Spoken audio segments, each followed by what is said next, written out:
want to remind you of an image which I think many people may have seen both on television and in the press and in magazines.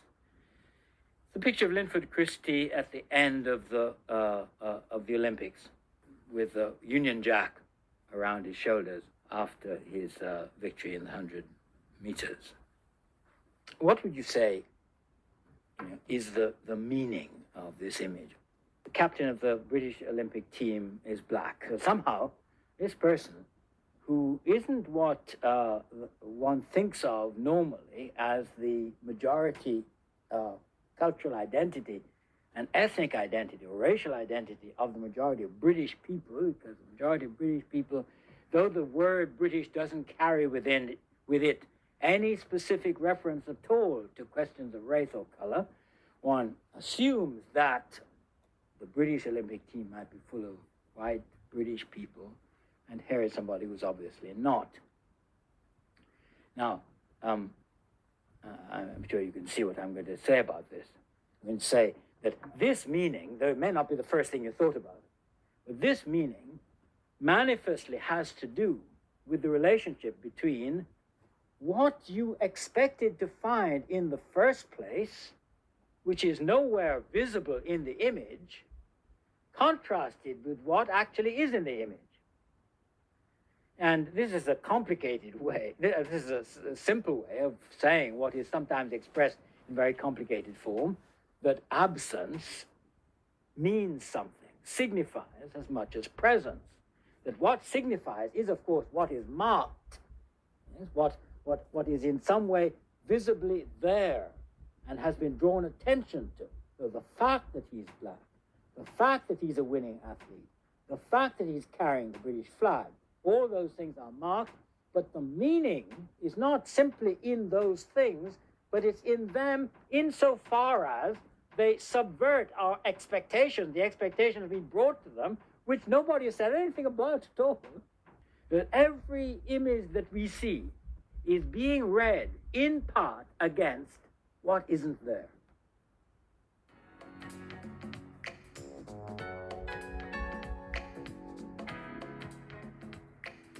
But a second interesting thing might be the question, well, there is Linford Christie. He is the captain of the British Olympic team. He's a winner, and you don't see all that many blacks in a winning situation.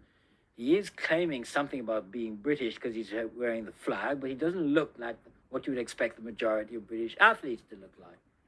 What is going on here? Well, part of what is going on is a second thing, which is a kind of claim, a kind of identity claim, a claim of who the thing is or to what does it belong, is made in the way in which it is invested in the practice of representation itself. So that without, Linford Christie may not know anything at all about identity politics, but nevertheless, for the whole thing to make sense, there is a kind of claim on recognition as a certain kind of person. And, you may think that this is far-fetched because this is a very special example. But just think about advertising. No advertising image could work without being associated with it a kind of claim on identity. This is the sort of object which those sorts of people in that kind of setting or in that sort of mood are likely to use and wear. So the whole range of visual imagery does come with a kind of identification tag linked to it. Now, I moved, you may notice, from the word identity, an identity claim, to identification. And what I'm asking in the case of an advertisement, say, is what is the degree to which, in some way, you can project yourself into the image so that you can place yourself within the field of what is being represented to you. Most advertising works by attempting to win identification. It may be more difficult to see in terms of illustrations in the newspapers about events of faraway places, but even there, unless there's something in the picture with which you can even imaginatively or imaginarily identify, very difficult for the meaning to pass. What can you then get out of the image? You can only get something out of the image if you position yourself in relation to what it's telling you.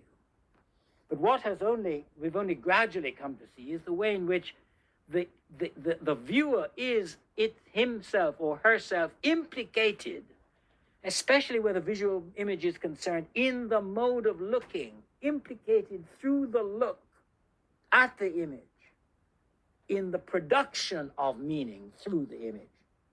So it is not that the image has a meaning, it is, as it were, in the relations of looking at the image which the image constructs for us, that meaning is completed. You might say the image has a whole range of potential meanings, but the meaning which you as a spectator takes depends on that engagement, psychic and imaginary engagement, through the look, with an investment in the image or involvement in what the image is saying or doing. The image has no fixed meaning.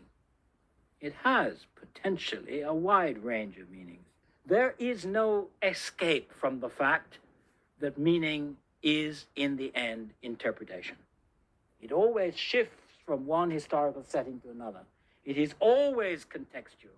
Only within a certain context can you say, that seems to me to be a stronger meaning than that. We can have a debate about meaning and representation, but it is a debate about which is more or less plausible reading of an interpretation of an image. What we cannot say, that is true and your reading is wrong. And if in this field one succumbs to the illusion of believing that one can climb out of the circle of meaning and somehow reach for the final scientific proof which will hold the image still, you have only to wait 5 days, 2 days, 3 days, talk to somebody else, go out of the room and come back in, and the meaning is on the slide. It has shifted on you. You can't, the things that you thought were important don't seem to be the things that are marking anymore. Things that you thought you hadn't seen, you now see. Someone else will say, oh, I see it differently. There is absolutely no escape from that contestation over meaning.